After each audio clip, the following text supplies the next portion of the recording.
പൃഥ്വിരാജ് സുകുമാരൻ സംവിധാനം ചെയ്യുന്ന ചിത്രം എമ്പുരാന്റെ ടീസർ പുറത്ത്.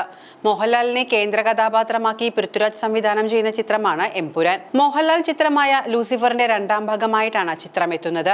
ചിത്രത്തിന്റേതായി പുറത്തുവരുന്ന ഓരോ അപ്ഡേറ്റിനും ആരാധകർക്കിടയിൽ നിന്ന് വലിയ സ്വീകരണമാണ് ലഭിക്കുന്നത്. ഇപ്പോഴിതാ എല്ലാവരും കാത്തിരുന്ന സിനിമയുടെ ടീസർ അണിയറ പ്രവർത്തകർ പുറത്തുവിട്ടിരിക്കുകയാണ്. ഗംഭീര വിഷ്വൽ ട്രീറ്റ് ആകും ചിത്രമെന്ന സൂചനയാണ് ടീസർ നൽകുന്നത്. വിദേശ രാജ്യങ്ങളിൽ ചിത്രീകരിച്ച ആക്ഷൻ രംഗങ്ങൾ ഉൾപ്പെടെ പ്രേക്ഷകരെ പിടിച്ചിരുത്താൻ കഴിയുന്ന എല്ലാം സിനിമയിൽ ഉണ്ടാകുമെന്ന സൂചനയാണ് ടീസറിലൂടെ നൽകുന്നത്. ലൂസിഫറിന് എന്തായാലും ഒരു മൂന്നാം ഭാഗം ഉണ്ടാകുമെന്നും അതുകൂടി വന്നാലേ ഈ കഥ പൂർത്തിയാകൂ എന്നും തിരക്കഥയൊരുക്കുന്ന മുരളി ഗോപി കഴിഞ്ഞ ദിവസം കോഴിക്കോട് നടന്ന കേരള ലിറ്ററേച്ചർ ഫെസ്റ്റിവലിൽ പറഞ്ഞിരുന്നു. 2025 മാർച്ച് 27-ന് ലോകമെമ്പാടുമുള്ള തിയേറ്ററുകളിൽ എമ്പുരാൻ എത്തും. എമ്പുരാൻ ലൂസിഫറിന്റെ പ്രീക്വലും സീക്വലുമാണെന്നാണ് പുറത്തുവരുന്ന റിപ്പോർട്ടുകൾ. ചിത്രത്തിൽ അബ്രാം ഖുറേഷിയായും സ്റ്റീഫൻ നെടുമ്പള്ളിയായും മോഹൻലാൽ പ്രത്യക്ഷപ്പെടുന്നു. മലയാളം, തമിഴ്, ഹിന്ദി, തെലുങ്ക്, കന്നഡ ഭാഷകളിലാണ് ടീസർ റിലീസ് ചെയ്തിരിക്കുന്നത്.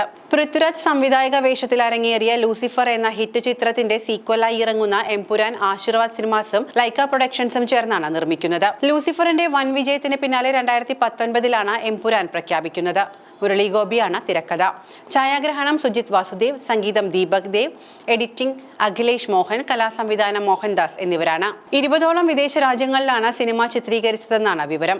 ലൂസിഫറിന്റെ അഭിനേതാക്കളായ പൃഥ്വിരാജ്, ടൊവിനോ തോമസ്, മഞ്ജു വാര്യർ, ഇന്ദ്രജിത്ത്, ബൈജു സന്തോഷ്, സാനിയ ഇയ്യപ്പൻ തുടങ്ങിയവരും എമ്പുരാനിൽ ശക്തമായ കഥാപാത്രങ്ങളാകുന്നു. രണ്ടാം ഭാഗത്തിൽ കഥ അവസാനിക്കുന്നില്ലെന്ന സൂചനയാണ് ഇപ്പോൾ സംവിധായകൻ പൃഥ്വിരാജും നൽകുന്നത്. എമ്പുരാന് പ്രേക്ഷകർ മികച്ച വിജയം സമ്മാനിച്ചാൽ മൂന്നാം ഭാഗം സംഭവിക്കുമെന്ന് ടീസർ ലോഞ്ച് ചടങ്ങിൽ സംവിധായകൻ പറഞ്ഞു. ചടങ്ങിൽ ചിത്രത്തെക്കുറിച്ച് സംസാരിക്കവേ സദസ്സിൽ നിന്ന് നിർമ്മാതാവ് ആന്റണി പെരുമ്പാവൂർ തന്നെയാണ് മൂന്നാം ഭാഗത്തെക്കുറിച്ച് ചോദിച്ചത്. ഇതുപോലെയല്ല, കുറച്ചുകൂടി വലിയ സിനിമയാണെന്ന് പറഞ്ഞൊഴിയാൻ പൃഥ്വിരാജ് ശ്രമിച്ചെങ്കിലും ആന്റണി ചോദ്യം ആവർത്തിച്ചു. ചെയ്യാതിരിക്കാൻ പറ്റില്ലല്ലോ, കഥ തീരേണ്ടതായിരുന്നു എന്നാണ് പൃഥ്വിന്റെ മറുപടി.